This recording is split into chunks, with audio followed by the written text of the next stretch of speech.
All right, friends, welcome back again to another episode of Tactical Enlightenment. Our YouTube channel is dedicated to all things Bannerlord related, and we continue to explore the 1.32 beta. This new live beta testing is out. If you want to opt into it, you just go to your Steam and opt into the new beta.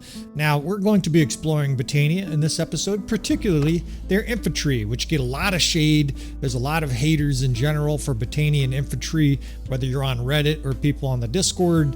We know better though now, especially with the improvements to the veteran Falcons and the Falksmen. The Battanian Infantry is, well, you're going to have to watch the episode and see. Now, all of these examples will use tier 4 and 5 infantry for both sides here. And you notice we're outnumbered almost 20% against the Imperials. This should not be a battle we win. We'll do a lot of editing throughout the course of this, and we'll explore some of the unique components of the Battanians.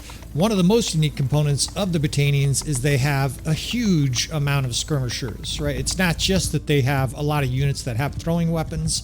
They have the wildling line, which has the most javelins out of any units in the game, right? They can really unleash a torrent of weapons, but look at what the sergeant is doing. They hardly threw any throwing weapons at all. That's obviously a problem.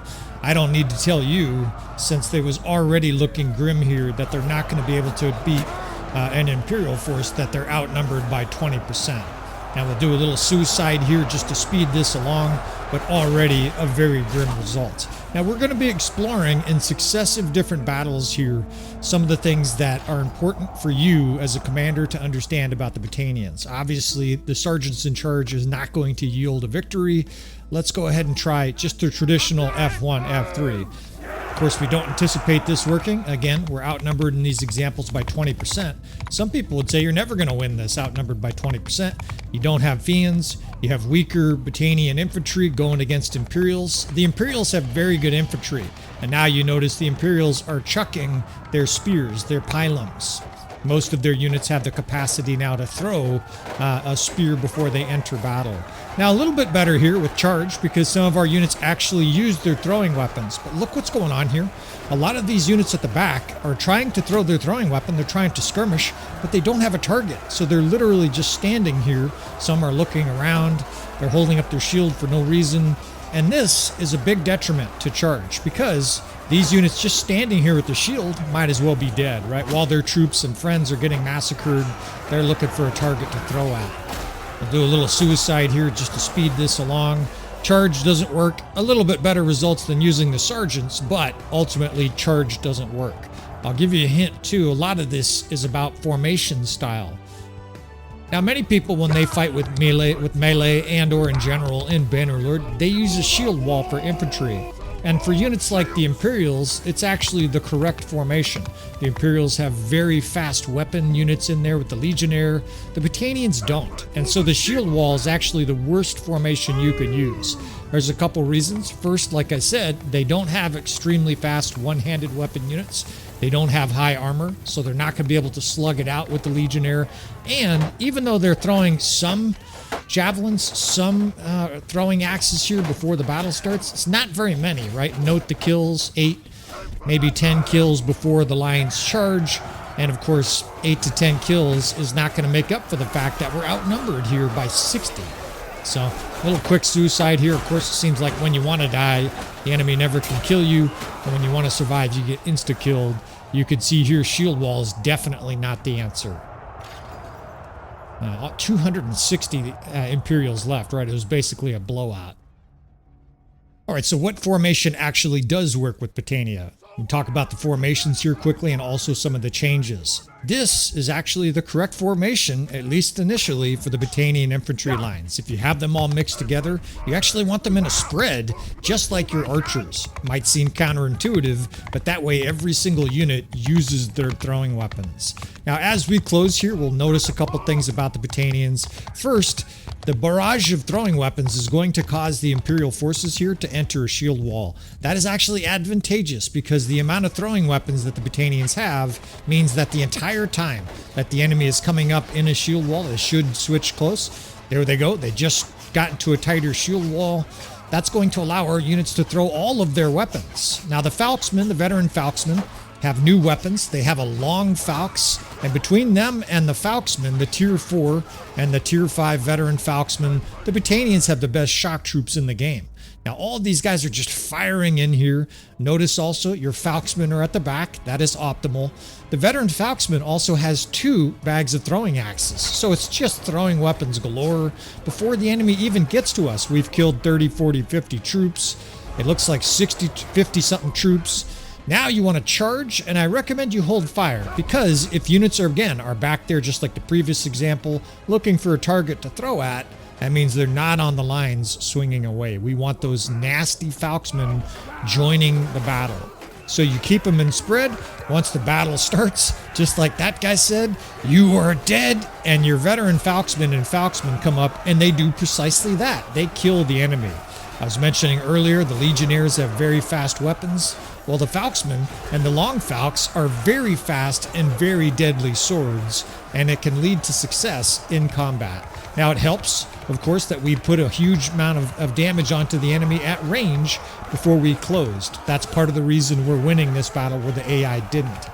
The second reason, though, is that because of that spread formation, the units are a little bit wider than the enemy formation. That means we sort of crimp in on the ends.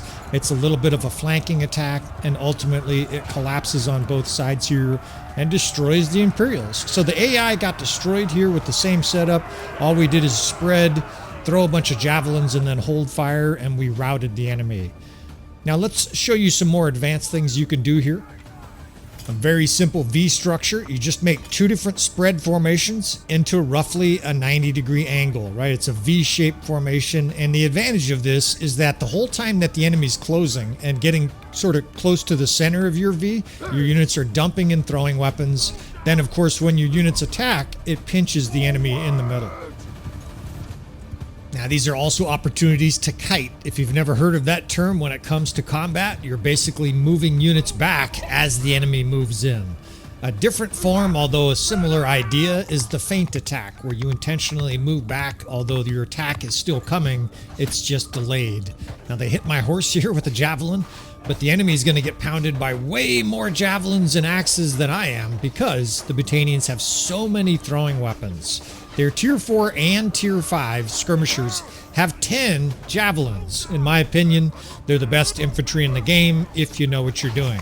Here, just very simple kiting. All we're doing is moving these 2 different units, these 2 different V-shaped formations out just a little bit, because the longer that it takes for the enemy to get to combat, the more of them are dying, right? You can see the death spam. It's almost 100% green in the upper right corner there. And this doesn't count all the injuries, right? There's a lot of guys that are injured that are not dead yet. At this stage now, you can charge, and both flanks collapse on the enemy. I would also recommend, of course, you hold fire with these units. That way it just turns into all-out assault. Your nasty Falxmen rush up now. And even though the enemy does have a hollow center there, right, they're going to be able to push into 2 flanks. I've got 9 different pylons sticking out of me.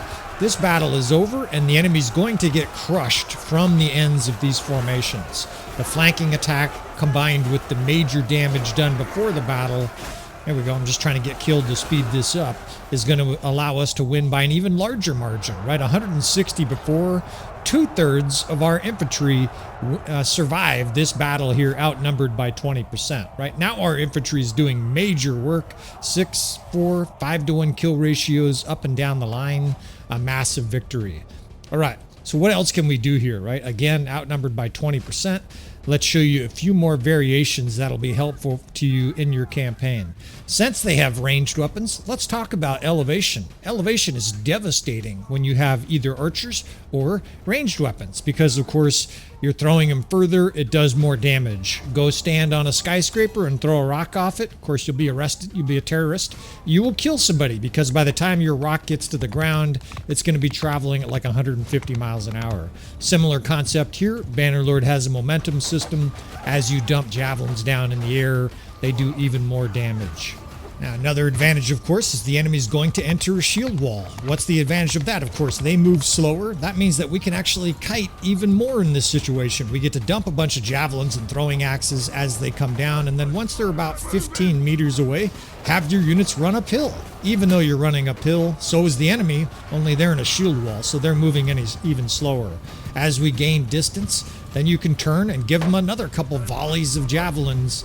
That's going to do even more damage to them, so that when we charge, it'll be even that more effective. Now, the last point to make here is Bannerlord has a momentum system, and it counts downhill as well when it comes to infantry tactics. Your guys are literally running downhill. The enemy is literally fighting an uphill battle. That means your infantry does more damage coming downhill than the enemy does going up it. Again, you charge, have everybody hold fire. That way every single sword and axe and shield is coming down on the enemy, and it's almost like a green avalanche as our forces pour down on an already wounded and battered Imperial force, and the massacre is on. Each one of these successive battles, there's been a little bit more success, and this looks like the most successful so far. Now, they're still getting some kills, right? Imperial infantry is very tough, but the collective damage that we did at range with javelins, and then you combine that fact by that we're coming downhill and the enemy tends to melt. Again, they tend to melt from the two different flanks as the center blows open. That's okay. Ultimately a positive result. All right, 164, 160 plus survivors. Let's do even better. I know you guys want to have even better tactics than that, so let's divide the Battanians into the three true types. So the Battanians are one of the few kingdoms that has the three true types of infantry. That is a shield, spear, sword infantryman, basically a defensive guy. They have a two-handed weapon or a shock troop, and they have a true skirmisher, units that have throwing weapons and a shield. A lot of the kingdoms don't have this. The Valandians, for example, have no skirmisher, the Khazate have no shock troop, etc. All right, now how do you divide them? Well, the 1st and 6th Division both gets a shield. That way that the 3rd Division, which is going to be our shock troop division, obviously that's going to put all the shock troops in there. And then the 6th Division, you give them that little javelin thing, which makes them throwing units. The 3rd Division will be shock troops. They'll be over here on the flank. The 1st Division is going to be a defensive line of infantry, and then you make a little bit of a V-shaped formation. Now, the 3rd Division does have some throwing weapons. The veteran Falksman does have some throwing axes, so we might as well use them.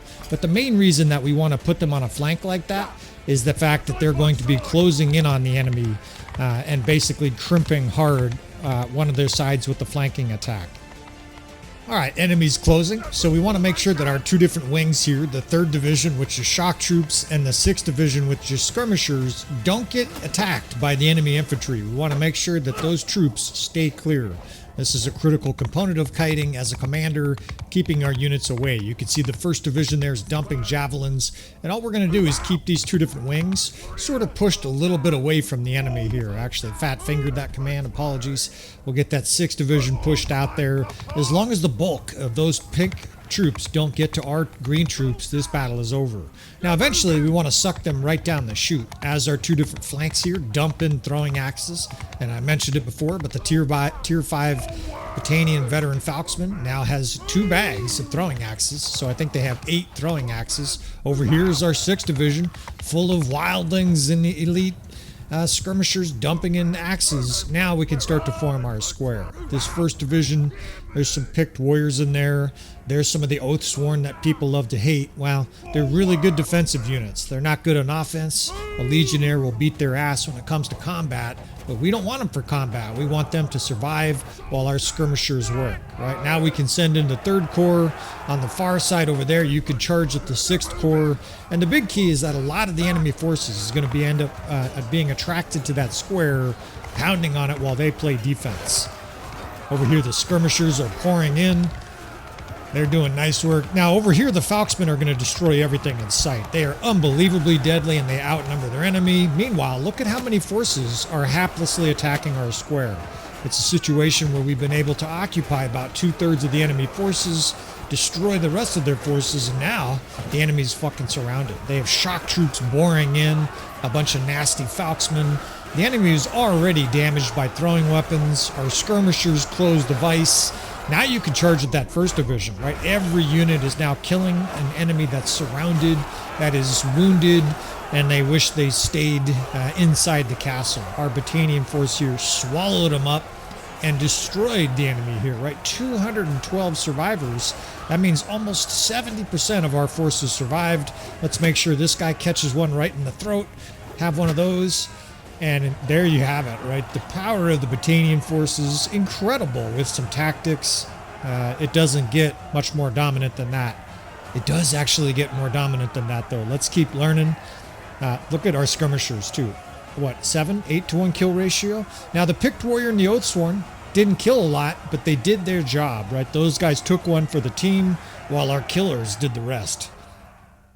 All right, the final tactic, of course, for Battanian Infantry is one a lot of the guys that visit the channel are probably going to guess, and that is the Killbox. And the Battanians are really the only kingdom that can pull this tactic off. Especially with the addition of extra throwing axes for their veteran Falksmen, the Battanians really have an absurd amount of ranged weapons. We're going to form 4 divisions here, roughly equal size. You don't want the enemy queuing into any particular division, and basically we're going to have that first division bait. We'll pull it towards the back of the bucket. All of these guys in here have throwing weapons. And again, our units are mixed. That's okay. There's some Falksmen just wondering the whole time here what we're doing. Then we swivel around the 5th and 6th, and that is your kill box. Now, it's better with archers. It's even better with Jav Cav, where you can completely surround and pound the enemy. We'll do a little bit of kiting with these units. But ultimately, this should be very effective. And once the enemy is seriously wounded, then we can engage them in hand-to-hand combat. Distancing is critical. This is a difficult tactic for a lot of players to pull off. A lot of guys think you can't do this without the RTS mod. Well, we're about to demonstrate that you can. All right, now one of the keys is early on making sure that they engage their shield wall. We can do that by just putting our wings out here, and that'll apply a little bit of pressure to some of their units, at which point the AI typically will fall into a shield wall. In truth, if the AI did not form a shield wall here, this tactic would be a lot harder to form, because in theory, they could just attack one of our wings. They wouldn't be able to get away. Units run forward better than they run backwards. In fact, this dipshit here is, you're messing with our plans today, buddy. Get back in order. Now you see the enemies being pounded by throwing weapons, and so what are they doing? They're forming that shield wall. We've talked about it ad nausea in this episode. As they do so, we begin to elongate our flanks. We get to stretch out our 4th and 6th division. Our 1st and 5th is towards the back, but that's temporary, as I showed you in the preview for this, and we'll do a little overhead for it as well. We're moving these units back, and we're starting to surround the enemy in the center here. The 4th and 6th will both be sort of swiveled behind the enemy, and then it's all about kiting and juggling these different units in distance. See if we can show you. The 1st and the 5th are back here with me with the horse. The 4th is over there on the left, and the 6th is on the right. Very soon, we will push that 6th behind the enemy, and they will be surrounded. Now, the AI has a difficult time figuring out what to do here. Some guys will say, well, you're exploiting the AI. Well, every battle is against the AI. So, yeah, we're learning how to defeat the AI. That is the nature of Bannerlord. Now, they're trying to get to these guys over here, and if they get too close, your guys are obviously going to be in trouble. So there's your pre-kiting. Make sure your units don't get closer than about 5 yards to this big glob. Right now, even if we charged, we could probably win this battle. But at this stage, we might as well expend all of our ammo, right? Your troops are just dumping in ammo, firing in javelins aplenty. Anytime the enemy gets close to one of these divisions, you simply back up. Now, the Battanians will eventually run out. Your javelins, your skirmishers rather, have 2 bags of javelins. The rest of your units are going to run out a lot earlier, right? Your Oathsworn, I think, get 4, maybe 3 or 4 throwing axes. But it's those javelins that are doing the damage. If you watch the death spam, and I can't afford to, of course, because I'm juggling our units here, but if you watch it, get off our dude there. I would suspect 80% of the kills have it says either wildling or veteran skirmisher. Now, if your unit's accidentally charged, that's where you learn to use the fallback command, F2, or F1, F5. We just suffered our first death, I think. It looks like a wildling rather, caught a pylon because I don't think they reached us in melee. Now, at this stage, if we had archers, this battle would be completely over. That said, the enemy's still in a bad pinch here. We're just going to continue to lob up javelins until our units are out. Now, the final charge can be done either consecutively, all the different units charging at the same time, right? Surrounding the enemy and swallowing them up, or you can bait them with the square and then attack with the 3 different wings. I usually don't show the square approach. It's probably the easiest approach. They almost got these guys. They almost caught up with a few of them. And it's okay, obviously, if a few troops die. We have more than enough troops to survive this encounter at this stage. But the easiest thing to do is to bring in an infantry division, form it into a square.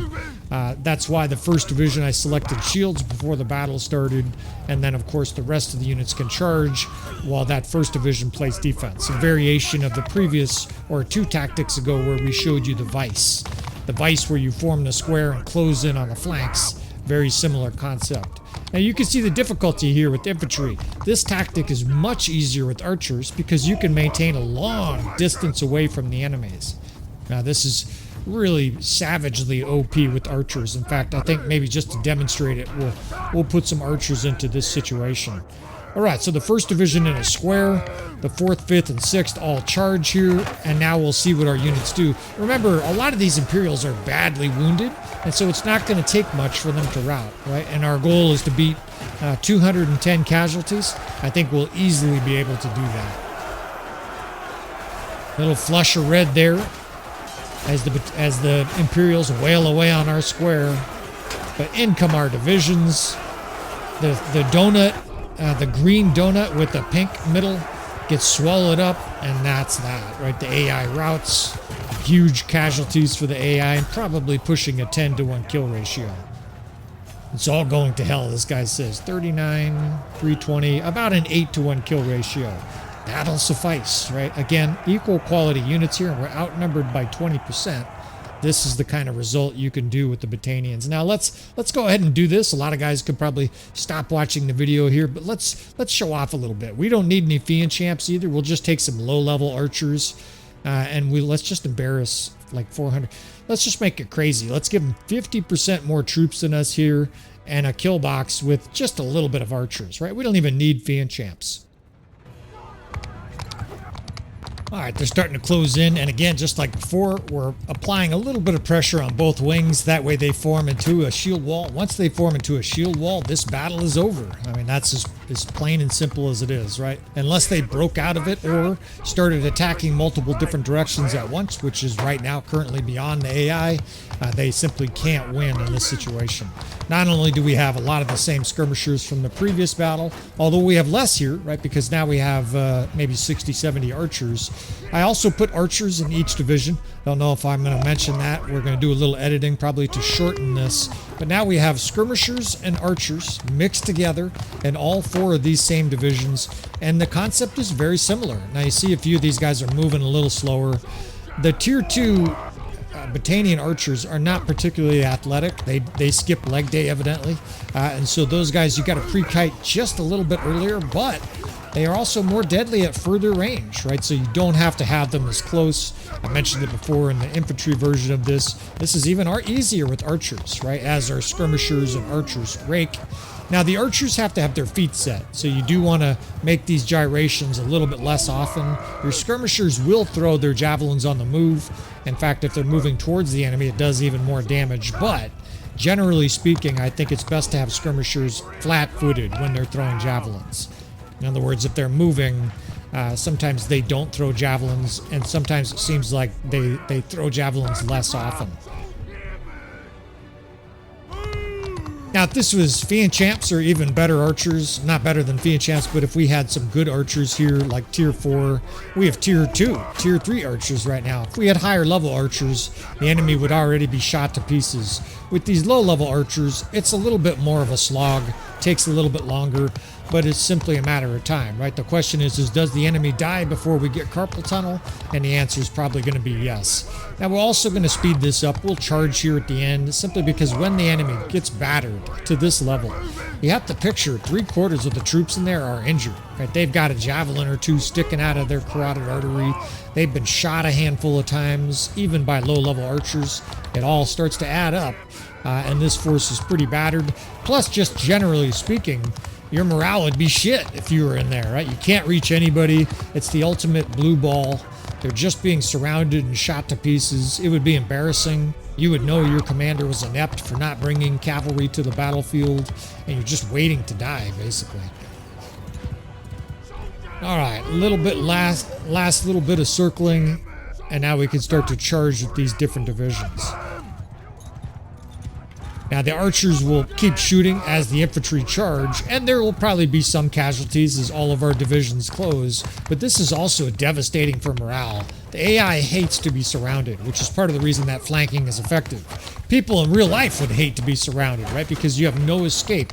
There's no retreat path. Now they're going to get some kills. It's a huge amount of Imperials. Again, if you don't remember, or if you didn't catch it, we're outnumbered here by 50%. And obviously the enemy has better quality troops since we have weak tier 2 and tier 3 archers. Incidentally, this is not totally unrealistic. Anybody watching saying, well, you'll never face an army of all infantry. That's not actually very accurate.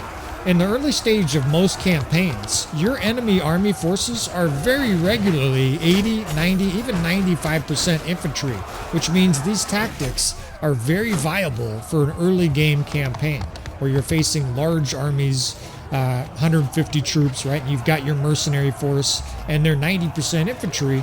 You can perform kill boxes on them. Of course, Battania would be the best division to do it, and we have shown that also in our Battanian campaign. All right, well, it doesn't get much more dominant than that. We're pushing an 11-to-1 kill ratio here, outnumbered by 50%, right? It just doesn't matter. Our archers here, these little grubby tier 2 archers, they've never been so happy, right? They're like, yeah, whip them bastard legionary, to hell with the Imperials, and the enemy routes from the field. All right, friends, well, that concludes this episode on tactics using this new and improved Battanian force. I appreciate you fellas, and of course many of the tactics that we show on our channel on a regular basis are tactics that you guys have helped us evolve. So if you have ideas, if you have things that I've missed, if you have additional concepts or things for us to try, please let me know. Now, I have tried many different things, but this is really just sort of scraping the edge of tactics when it comes to Bannerlord. That's one of the great things about Bannerlord, is there are very great many things to try. Even with thousands of hours in game, I'm still learning things on a regular basis. So if you have ideas, don't be shy about sharing them on the channel. And of course, by all means, do your own experimentation.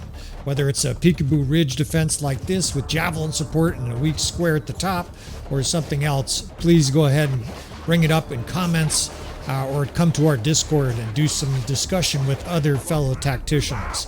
We've got a nice group of 50 to 100 guys in there most of the time. Many of them are fluent in tactics and know most of the tactics that we demonstrate on the channel. And there are several guys on there, of course, that can help you with questions. I'd like to thank Marshall Sachs again for running our Discord.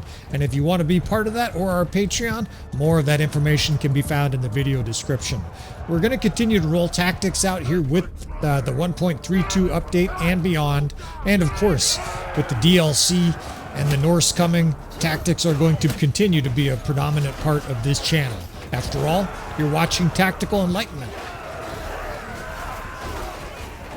Got the enemy bound up nicely here. This is, working pretty well, but this is all about experimentation here. We've got our skirmishers hammering them while shock troops attack them at the top of the ridge. A little bit of symbiosis there. However, it looks like the square is suffering pretty dire to that non-stop Imperial attack. Back to the drawing board on this tactic here. All right, anyways, thanks again for watching our channel, friends. Please hit that like button on the way out. Of course, you want to subscribe if you want to see more from the channel.